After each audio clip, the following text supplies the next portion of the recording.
14 minutes before the top of the hour, we're back with a Fox News alert.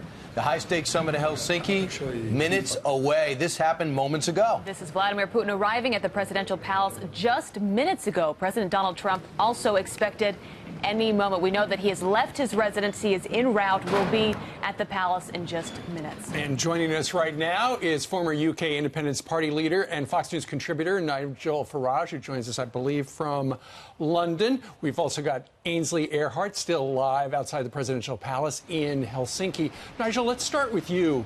One of the things going forward, knowing that it is going to happen very shortly, the president's summit, is that there have been a number of Democrats here in the United States who suggested, well, after those 12 Russian spies were indicted for meddling in our election, they shouldn't have the summit. What do you think? Well, let's just be clear. 12 Russian spies have been found spying. It's what they do. They do it to us. We do it to them.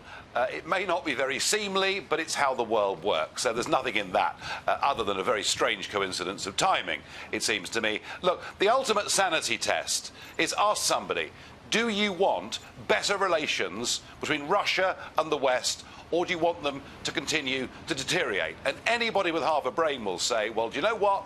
Talking is better than not talking. Nigel, I know you were with the president a few days ago. Talking to him, what is different, in your opinion, about this meeting? Because Putin has met with our presidents in the past. They've all pressed that reset button, saying that things are going to get better. Our relationship is going to change.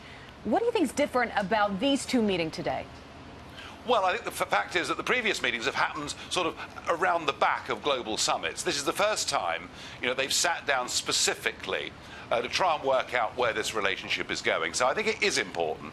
There are questions, clearly, that the president has to ask of Putin. He may not answer them, but I think it's important, that President Trump says, look, if you ever have or you ever intend to meddle in our elections, please get the hell out. But maybe we can start to have a more sensible relationship, because at the moment, what we've got is we've got the establishment blaming Brexit and the Trump election on Russian collusion without an ounce of evidence. And it's up to Trump to show the world that we don't need to make things worse with Russia. Yeah, I mean, people are saying that... go ahead, Ainsley. Thank you, Brian. Nigel, is there any chance that those 12 that were indicted will be extradited back to America and so that we can send them through the court system? Well, in many ways, if that was to happen, that would be a gesture of goodwill on Putin's part. I'm not sure his personality is quite made that way, but who knows? He might just surprise us. Unconstitutional for them to extradite anybody to another country, so Vladimir Putin can't even do it if he wanted to, reportedly. But, Nigel, what do you say to people who say the Russians hacked Brexit and they hacked the U.S. elections and they won on both ends?